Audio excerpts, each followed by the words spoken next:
Pues bienvenidos a este nuevo video en el que tenemos una nueva prueba técnica, también para nivel junior, quizá más sencilla que la anterior, pero bastante común en las pruebas técnicas para puestos de programación. Y estamos hablando de calcular el factorial de un número, así que vamos directito a ello. Y bueno, de entrada, un par de consejos muy importantes en las entrevistas técnicas de programación es que todo tu proceso de pensamiento lo hagas en voz alta para que el entrevistador se pueda dar cuenta de qué es lo que estás pensando y conozca también un poquito sobre tu proceso de resolución de problemas. Entonces el primer paso es siempre leer la descripción y enfocarte en entenderla lo mejor posible.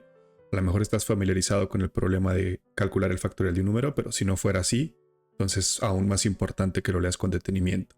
El problema dice que tienes que implementar una función que se llama calculate factorial en Go, que calcule el factorial de un número no negativo. Y aquí es importante que empieces a identificar ciertas restricciones. Aquí podemos ver de entrada que los parámetros que vas a recibir en tu función tienen que ser no negativos. Y esto es importante porque, pues bueno, para el entrevistador va a ser algo muy positivo que tú identifiques estas cosas y que las demuestres en el código, ¿no? Que escribas las restricciones que te están dictando.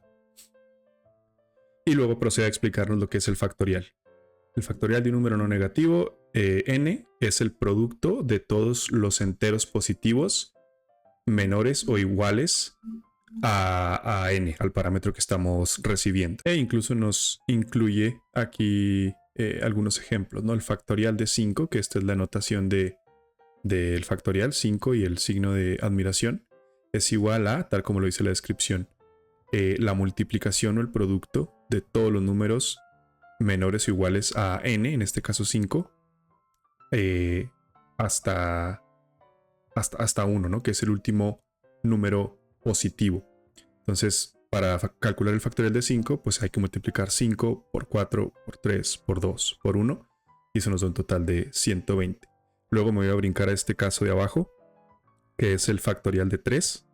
De la misma manera, empezamos en el número del cual estamos calculando el factorial y vamos hacia abajo hasta 1. 3 por 2 por 1. Ya te imaginarás que el factorial de 2 es simplemente 2 por 1 y el factorial de 1 pues es simplemente 1. Y aquí tenemos un caso muy interesante, que es un edge case o un caso límite, por así decirlo, que es el factorial de 0. Que uno pensaría que sería 0, porque pues todos los enteros no negativos menores o iguales que 0, pues no hay ninguno. Entonces la multiplicación de esos números sería 0.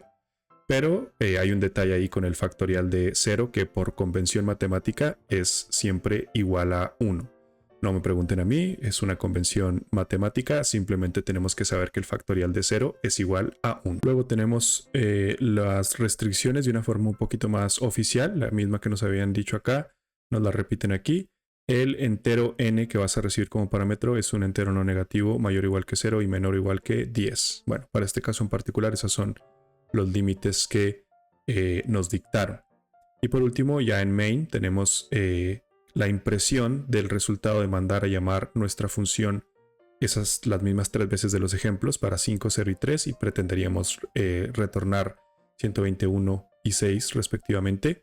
Y pues nuestra función calcular factorial que ahorita está vacía. Y como pueden ver aquí, si lo corremos, pues ahorita nos va a regresar 0. Bueno, y para empezar ahora sí a escribir código, un primer consejo es continuar siempre pensando en voz alta para que el entrevistador pueda entender qué es lo que estás desarrollando y pueda darte feedback si es necesario.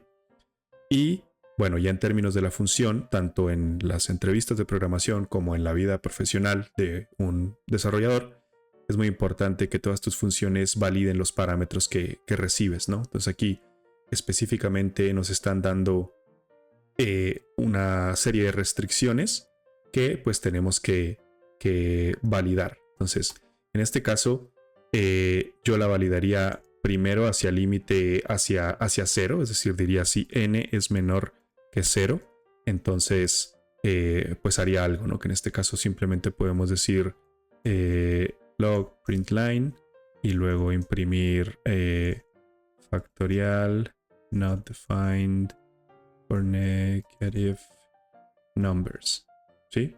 Y luego en el otro extremo tenemos if n es mayor que 10. Entonces, es un mensaje y diríamos n must be less than or equal to 10. Y en ambos casos, pues aquí no lo especifica qué debemos hacer si nos salimos de estos parámetros, pero es un buen punto para hacer una pregunta al entrevistador. Es decir, oye, en la descripción del problema no me dice qué debo hacer en caso de que reciba una n incorrecta. Está bien si retorno 0 y él te dirá si sí o si quiere que hagas otra cosa. Y eso también es muy importante, o sea, cuando algo no esté explícitamente en las instrucciones, hacer preguntas, porque en una entrevista de programación no solo evaluamos tu capacidad técnica, sino también tus capacidades de comunicación son muy importantes. Entonces eso es crucial en un desarrollador. Si no sabes exactamente qué es lo que tienes que hacer, pues es preguntar a quien pueda darte la indicación. En este caso vamos a suponer que nos dice que sí, que podemos regresar simplemente 0. Bueno, y ya teniendo efectivamente validada nuestra n, nos vamos a la implementación, que bueno, para este caso en particular, dado que es un problema relativamente sencillo, nos va a bastar con replicar en código el proceso o el procedimiento del cálculo que nos muestran acá, ¿no? Que es una multiplicación iterada, empezando en el parámetro que recibimos, decrementando de 1 en 1 hasta llegar a 1. Para este caso en particular no es necesario pensar en estructuras de datos, ni si vamos a usar punteros o alguna otra cosa más complicada. Es simplemente replicar este proceso en código. Entonces sabemos que va a ser necesitamos usar un ciclo por la naturaleza iterativa del problema. Sabemos que nuestro ciclo tiene que iniciar en el valor n, en el valor que estamos recibiendo como parámetro. No necesariamente tiene que ser así, se puede comenzar al revés, pero bueno, si queremos hacer tal cual el proceso que estamos mostrando aquí, es posible hacerlo de esta manera, inicializando nuestro ciclo en la variable que recibimos como parámetro. Y sabemos que tenemos que decrementar de 1 en 1 y que nuestro límite va a ser el 1. Vamos a seguir iterando mientras que nuestra variable de control sea mayor o igual a 1. Entonces pongamos eso en código. Va a ser un ciclo for cuya variable de control tiene que empezar en n. Vamos a seguir iterando mientras n sea mayor o igual a 0 y la i se va a decrementar en este caso. Así con este for ya tendríamos efectivamente esta secuencia de valores. Y hay un caso aquí en particular en este caso, porque si te fijas, si recibimos 0, nuestra n sería 0, entonces este ciclo nunca se ejecutaría porque nuestra i iniciaría en 0 y como 0 es mayor o igual que, aquí el valor es 1, el límite inferior tiene que ser 1, mientras i sea mayor o igual que 1, pues mayor que 0, ¿no? Hubiera sido lo mismo, pero bueno, a mí me gusta más expresarlo así. Mientras i sea mayor o igual que 1, vamos a seguir decrementando. Entonces, decíamos que este caso en particular es un caso límite, un edge case, pero ahorita lo vamos a evaluar. Por lo pronto, hasta este punto, ya llevamos nuestro ciclo correctamente implementado. El siguiente paso es el que puede ser como la parte más tricky de la implementación, y es la siguiente. Sabemos que en cada iteración tenemos que multiplicar por el valor de la variable de control en turno, ¿sí? Es decir, cuando la i va en 4, tenemos que multiplicar 5 por 4 y luego el resultado, que es 20, multiplicarlo por 3 y ya vamos a llevar 60, y luego el resultado multiplicarlo por 2 y así sucesivamente, ¿no? Entonces, el simple hecho de saber que el resultado de cada multiplicación lo tenemos que ir guardando para multiplicar por el siguiente valor de i, nos da el indicio de que necesitamos una variable para almacenar el resultado, ¿no? Entonces vamos a llamarle resultado propiamente.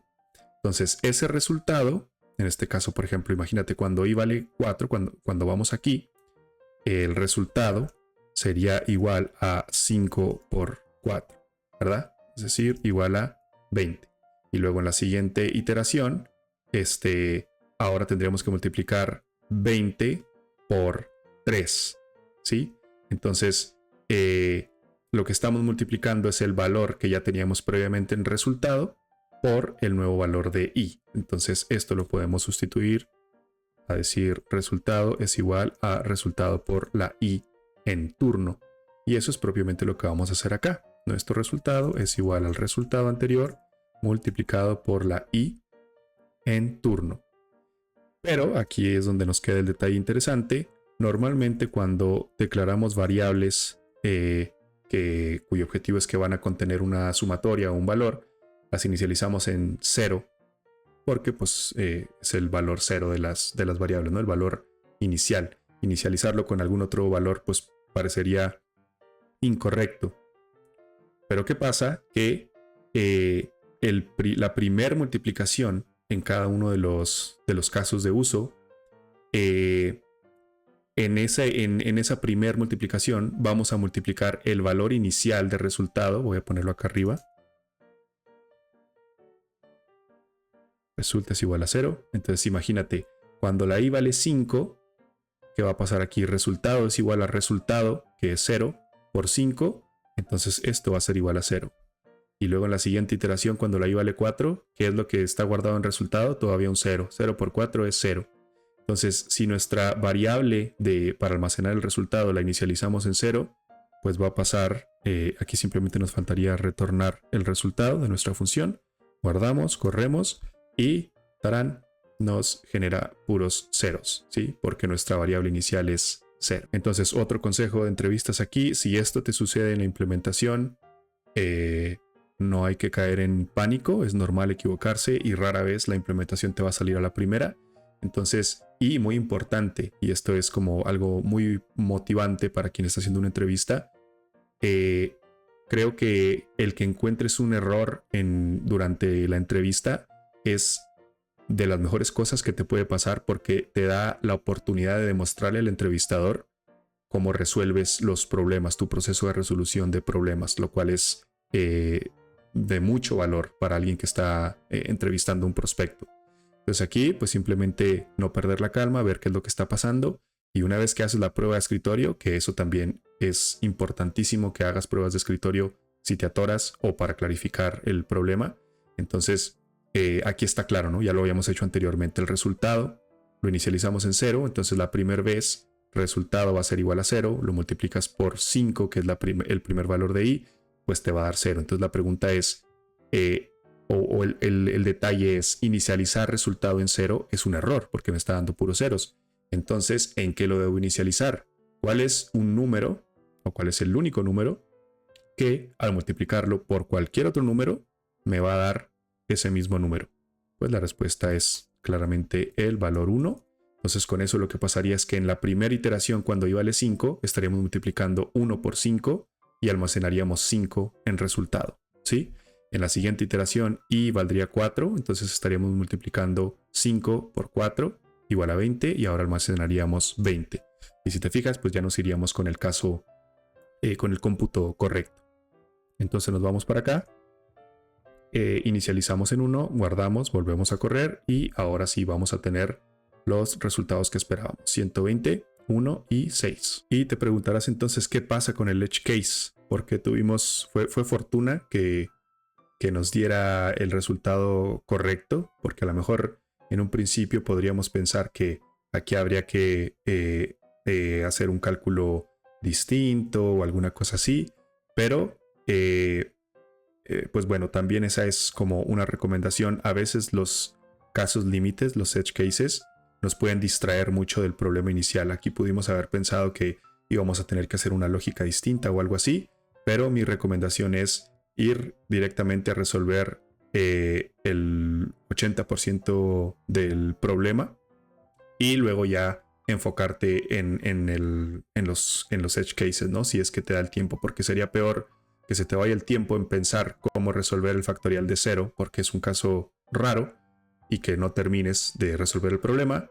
Eso sería mucho peor a que hicieras una función que te saca correctamente el factorial de todos los números excepto de 0. Pues eso es bastante mejor, ¿no?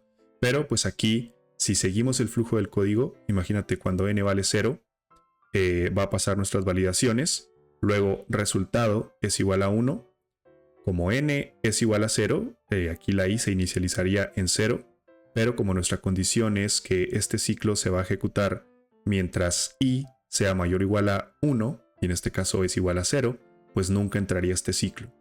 Pero, ¿en qué se quedó el valor de resultado? Pues en 1, que es el valor estándar o el valor inicial que definimos. Entonces, nuestra implementación, por su simple diseño, cumple con la regla, así que estamos correctos en todos los sentidos. Y hasta aquí todo está súper bien.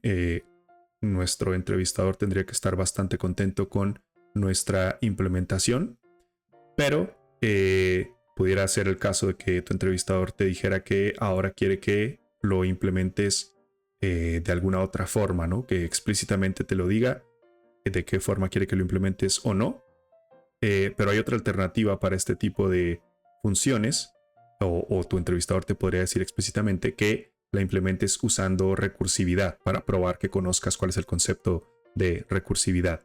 Entonces vamos a hacer eso ahora. Entonces vamos a empezar por crear una segunda función. La voy a pegar aquí arribita para no batallar y le voy a poner recursive aquí y voy a borrar todo este código y lo inicializamos en 0 y acá voy a usar recursive, nuestra nueva función. Y bueno, si no estás familiarizado con el concepto de recursividad, básicamente una función recursiva es una función que se manda a llamar a sí misma, es decir, dentro del cuerpo de la función tienes otra llamada a esa misma función. Imagínate como estas muñequitas rusas que las abres y adentro tienen otra muñeca más chiquita y luego la abres y tiene otra más chiquita. Algo así es la recursividad. Y bueno, para nuestra implementación vamos a empezar por copiar las mismas validaciones que tenemos anteriormente. Y ahora sí, ojo que para esta implementación, como estamos usando recursividad, no podemos usar un ciclo de ningún tipo. Digo, podríamos técnicamente, pero entonces ya no estaríamos usando recursividad. Entonces, bueno, ¿qué es lo que sabemos de cada iteración en nuestra función? Sabemos que esta n la tenemos que guardar en una variable resultado, pero no solamente el valor, sino que tenemos que multiplicarla por algo más, por la n que sigue, o por el valor que sigue, que en este caso sabemos que es n-1. Y pues muy importante aquí los paréntesis, ¿verdad? Porque si sabemos de jerarquía de operaciones, sabemos que si pusiéramos así sin paréntesis, pues se haría primero la multiplicación, n por n, que en este caso sería, bueno, si n vale 5, 5 por 5, 25, menos 1, 24, entonces pues ya empezaríamos mal. Entonces son muy importantes los paréntesis, ¿sí? Pero bueno, entonces, ¿qué estaríamos logrando hasta aquí? Si guardamos la implementación y lo corremos, pues vamos a ver que obviamente nuestro cálculo no está correcto, porque lo único que estamos haciendo es, para cada caso, recibimos nuestro primer valor de n, en este caso, bueno, en el ejemplo en el que n vale 5, la estaríamos multiplicando por 5 menos 1, es decir, 4, y hasta ahí terminaría la ejecución, ¿no? Pero lo que nosotros necesitamos es una forma de continuar multiplicando por el resto de los valores y automáticamente saber cuándo detenernos. Es decir, no es tan sencillo como decir aquí n-2, n-, etcétera, porque pues no sabemos qué valor va a tener n, entonces no podríamos definir cuántas multiplicaciones necesitamos en una sola línea, ¿no? Entonces, lo que tenemos que hacer es buscar la forma o preguntarnos qué cosa en mi implementación, en mi código, me permite multiplicar, hacer la siguiente multiplicación, ¿no? Es decir, este 4, aquí está n vale 5, n-1 es 4, entonces ese 4 multiplicarlo por el siguiente valor, que sería un 3. Y ese 3 multiplicarlo por el siguiente valor, que sería 2, pues es, de hecho, nuestra misma función que estamos implementando. Si te fijas aquí, cuando n vale 5, lo que pasaría aquí en la primera vez que se ejecuta, n vale 5, ¿no? Entonces tenemos que n vale 5, voy a ponerlo aquí así. N vale 5 y le estaríamos mandando como parámetro 5 menos 1, es decir, un 4. ¿Y qué es lo que va a pasar? Que cuando ejecutemos esta línea, va a volver a ejecutarse la función, pero ahora n vale 4. ¿Sí? Entonces ahora n vale 4. Y la siguiente vez que la mandamos llamar, le estaremos mandando n-1, es decir, 3. Y así sucesivamente, ¿no? Luego le estaríamos mandando un 3, va a recibir un 3 y aquí n valdría 3 y mandaríamos un 2. Y lo voy a hacer de todas las iteraciones porque hay un detalle importante. Luego cuando recibimos un 2, aquí vamos a mandar un 1. Y luego cuando recibimos un 1, aquí mandaríamos un 0. ¿Y por qué es importante esto? Porque la siguiente vez aquí recibiríamos un 0 y estaríamos mandando ahora un -1. Y pues nuestra descripción nos dice que la función tiene que recibir solamente valores mayores o iguales que 0. Entonces, al recibir un -1, pues no solamente estaríamos rompiendo con la restricción de la descripción de nuestro problema, sino que también ya no haríamos el cálculo correcto porque empezaríamos a multiplicar por números negativos y pues eso no va con el cálculo de factorial, ¿no? Tenemos que siempre detenernos en 1. Entonces esto lo corregimos agregando una restricción adicional en la que decimos que si n es igual a 0, es decir, si ya recibimos todas las iteraciones y vamos en 0, ahora tenemos que regresar un 1 porque el factorial de 0 está definido como 1. Y porque también es muy importante porque tenemos que detenernos en este 1, porque si no lo detuviéramos y multiplicamos también por 0, pues ya todo nuestro resultado se volvería 0 y nuestro cálculo estaría incorrecto. Entonces, esta validación de aquí es lo que nos va a salvar de hacer el cálculo incorrecto y sobre todo caer en un ciclo infinito, ¿no? En un Stack Overflow, que lo que pasaría es que la función se seguiría llamando una y otra vez y no hay nada que la detenga. No tenemos una condición como acá en nuestro for de cuántas veces o hasta qué momento tiene que dejar de hacerse el ciclo. Entonces, ahí un tip para las funciones recursivas: es muy importante que siempre pongas una condición de parada, es decir, una condición en la cual ya sabes que tienes que regresar un valor o dejar de ejecutar o hacer alguna otra situación que no te permita que vayas a caer en un ciclo infinito. Entonces, si todo está bien, voy simplemente a quitar estos comentarios de aquí. Guardamos nuestra implementación y si no tenemos algún detalle que se nos haya pasado, esto tendría que ejecutarse de manera correcta. Y hasta este punto tu entrevistador tendría que estar bastante contento con tu implementación, con tus dos implementaciones. Pero si te toca un entrevistador más payaso, puede hacer que te pregunte cuál de las dos implementaciones es mejor. Y la respuesta para este caso en particular es que la mejor implementación es esta, que es más sencilla, por un detalle que tienen las funciones recursivas, y es que generalmente las funciones recursivas son menos eficientes debido a que visualicémoslo con este ejemplo, el factorial de 3. Con el factorial de 3 vamos a mandar llamar la función una primera vez con el valor 3 y luego internamente va a mandar llamarse una segunda vez con el valor 2, una segunda vez con el valor 1 y una última vez adicional con el valor 0, que se va a detener aquí y va a retornar 1. Es decir, nuestra implementación terminaría siendo algo así. Que si te fijas está correcta, ¿no? Porque simplemente estamos multiplicando una vez adicional por 1.